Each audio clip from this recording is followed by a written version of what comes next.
तर स्वागतम मंडळी. आज मी चाललो पिशवी घेऊन. कुठं? भाजीपाला आणायला 100 रुपयात. कारण आमच्याकडे 100 रुपयात किती भाजीपाला भेटतो ते तुम्हाला दाखवायचं. तर चला. तर पिशवी घेऊन निघलो मी एक वियर्ड चॅलेंज करायला. सकाळ सकाळची वेळ आणि मी चाललो होतो पंढरपूरला. पंढरपूर ते नाही, सोलापूरचं, आमच्या संभाजीनगरला जे पंढरपूर आहे ते.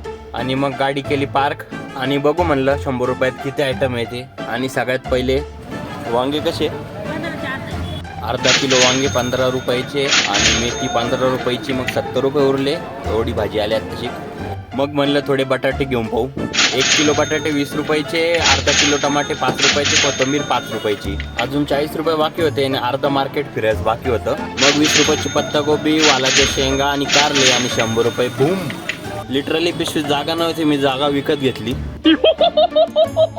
टोटल 8 आयटम होते गाईज. हे असे. बाय.